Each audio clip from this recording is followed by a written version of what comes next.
Assalamu alaikum students, welcome back to online session. Today we will start chapter number 5, creating web pages using HTML.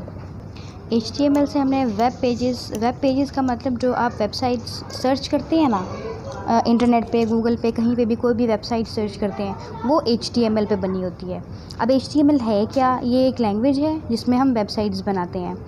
इसमें हम थोड़े बहुत basics पढ़ेंगे इस HTML language के इस चैप्टर में, जो कि आपको थोड़ा बहुत इस चीज़ की अंडरस्टैंडिंग होगी कि या जो वेब पेजेस होते हैं, वेबसाइट्स होती हैं, वो बनती कैसे हैं, उनका जो बेसिकली बैकएंड पे जो उनका काम हो रहा होता है वो कैसे हो रहा होता है। जैसे ही आप सर्च करते हैं उनको कैसे पता चलता है कि आपको यही वाली चीज़ चाहिए।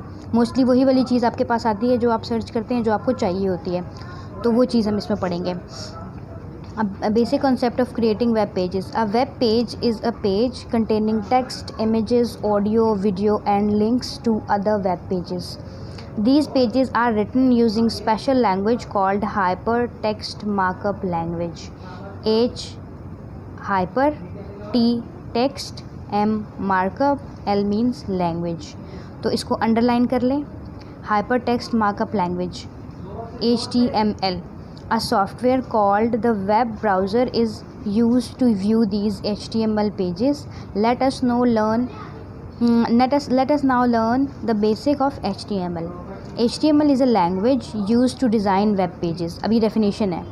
It is a language that describes the content, format and layout in which a web page should be displayed over the World Wide Web. World Wide Web means www, जिस पे आप सर्च करते हैं। तो उस पे क्या आता है? HTML। आपने मोस्टली चेक किया हुआ होगा कि जो वेब पेजेस होते हैं उनमें शुरू में अक्सर लिखा हुआ होता है HTTP, तो वो इसी लैंग्वेज में बना होता है, इसीलिए वो HTTP लिखा हुआ आता है उसके साथ शुरू में www के साथ। उसके बाद HTML टैग्स, इसमें टैग्स होते हैं जिसमें अब commands in HTML are known as tags. जो कमांड्स हम देते हैं, जो हम उसको बताते हैं कि आपने ये करना है, वो क्या होते हैं? Tags. A tag is an HTML command that defines the manner in which the content should be formatted and displayed.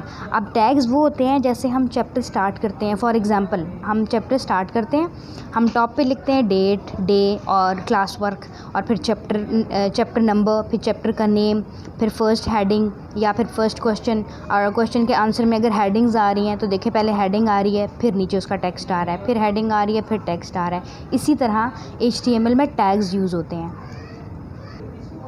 इसी तरह हम नेक्स्ट जो हमारी वीडियो है उसमें हम एट्रीब्यूट्स पढ़ेंगे। इसके एट्रीब्यूट्स मीन्स जो उस पर टेक्स्ट होता है। फॉर एग्जांपल मैंने बताया था ये टैग है, ये टेक्स्ट है, ये टैग है, तो ये क्या है? उसका एट्रीब्यूट है।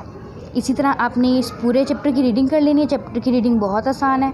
प्रैक्टिस जो है वो मैं आपको साथ में वीडियोस मैंने लिंक शेयर किए हुए हैं, वहाँ से आपने इसकी प्रैक्टिस भी कर लेनी है। या अगर आपको कोई चीज़ नहीं समझ आती है तो फिर आप मुझे वापस कमेंट में बता सकते हैं या मुझे व्हाट्सएप पे इनबॉक्स करते हैं।